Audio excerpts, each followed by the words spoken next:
Welcome to Literacy Adventures with Ali. I hope you have been enjoying all of our adventures on my channel. In today's adventure, we are going to address something very important that a lot of even fluent English language speakers often stumble and make mistakes with. The topic that we are going to talk about in today's adventure is subject verb agreement. A lot of people make mistakes. They forget that the subject and the verb must agree grammatically in a sentence. So, in today's video, I'm not going to address the general subject verb agreement, which everyone is aware of. In fact, I'm only going to address those confusing cases of subject verb agreement which a lot of people get confused about. So I hope that you enjoy today's adventure and that you will join me in all of my future adventures as well. Thank you and happy learning. A lot of people get confused whether they should use I or me in a sentence. So take a look at this example. Jim and I or Jim and me. Which one do you think is correct? The answer to that is that both are correct, but it depends on the situation and in which sense you are using it. For example, I is a subject pronoun and me is an object pronoun. Remember, subject is the one who is doing the action in a sentence, whereas object is the one who is receiving the action. And since an object is receiving an action, and action words are known as verbs, there must come a verb before the object pronoun. Therefore, when we are using Jim and I is a subject, so it will be doing the action. So Jim and I went to the cinema last night. So went is the action that they are doing, but since Jim and I are both doing the actions, we are the subjects. So subject will come first. The second case is please teach French to Jim and me. So here Jim and me are objects because we are receiving an action that someone else is doing. So we are asking and requesting someone else to do an action which is teaching French to us. So Jim and me will be objects, which is why they will come later on in the sentence instead of at the beginning. Another question that I often get asked is with if conditionals, whether we should use I was or I were. With I, should we use was or should we use were is a question that we all get confused between. The answer is very simple. When using if and with if we are using I, remember with I, was is used when the situation is real in the past tense and were is used when the situation is hypothetical. Hypothetical means when a situation is not real and it's made up or imaginary. Let's take a look at the examples. I would have eaten the pizza if I was hungry. So here I'm going to use was with I in a sentence with if. Why am I using was? Because I am not imagining, I'm not creating a situation hypothetically, I'm just stating a fact that in the past I would have eaten the pizza if I was hungry. But I was not hungry, so I didn't eat it. There's nothing imaginary about it. On the other hand, I would have fixed your car within minutes if I were a mechanic. So I am not a mechanic, but if I were, hypothetically speaking, just imagining for a minute, if I were, I would have fixed it within minutes. So remember the difference between if I was and if I were, and when to use was and when to use were. If the situation is real, then we use was in the past tense. If a situation is hypothetical, we use were. Another thing that many people often get confused between is the use of will and shall in a sentence. Just remember that according to proper British English, shall is supposed to be used with I and we, and will is supposed to be used with the remaining pronouns and subjects you, he, she, it, and they. So with I and we use shall. However, in modern English, shall has been replaced with will for the most part, thanks to the Americans, and shall is also used to give commands and ask polite questions. So, for example, you shall not move from this chair until you complete your work. Or, shall we dance? So, in commands and questions, it is still very much in use, but for the other remaining parts, I think it has been replaced by will for the most part. The negative of shall is shall not, which is contracted as shan't, which is not often used anymore, and the past tense of shall is should. Should is also used as a modal verb for expressing duty, obligation, correctness, and probability. For example, we should respect our elders. Now let's talk about some confusing cases of subject verb agreement.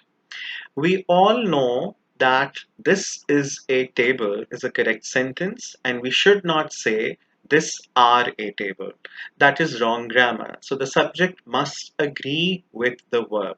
However, there are many confusing cases in the English language where the subject and the verb are so confusing that we don't know which verb to use with the subject. So let's explore and find out how to make sure that the subject and the verb always agree with each other in some confusing situations. The first case is when plural common nouns are treated as singular things. For example, $7,000 is a lot of money for this bag. Now, I'm talking about plural dollars, $7,000, not $1. But even with plural dollars, I am using the verb is. Why? Because I'm treating all of those $7,000 as one amount. Similarly, 2 liters, not one, 2 liters plural is, not are. Is a lot of water to drink in a day because here I'm treating 2 liters as one quantity.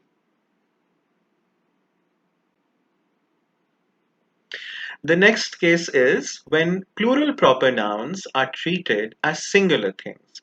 For example, the Philippines lies along the western Pacific rim.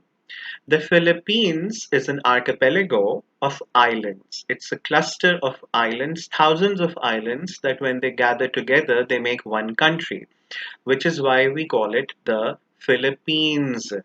Although it's plural, we are not going to use the singular form of the verb. We are not going to say lie. We are going to say lies because we are treating the Philippines as one country. Borders is a popular bookstore, although it's the plural of the word border and it's called borders. Remember, that is actually a proper noun. It's the name of a bookshop and a cafe. So we are going to treat it as one. Borders is a popular bookstore, not borders are. The third case is when pairs of things or collective nouns are treated as one entity. For example, a pair of scissors, because we are talking about one pair and we are writing a pair, we are going to write is. Despite the fact that scissors is plural, but we are talking about one pair of scissors. So we are going to say a pair of scissors is lying on the table. On the other hand, if I do not write the word a pair and I only write the plural form scissors, then we are going to use the verb are with scissors. And the sentence will be, the scissors are lying on the table.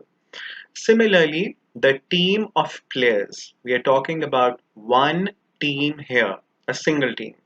The team of players was greeted by the locals. However, if I remove the term the team, then I'm only talking about plural players. So I will say the players were greeted by the locals and not was. The fourth case is when plural subjects are treated as singular. For example, lemonade with ice and mint is a refreshing drink. Although I'm talking about lemonade with ice and mint, there's and, so we're definitely talking about two things. But here, lemonade with ice and mint is highlighted in bold because it is the name of one drink in the menu.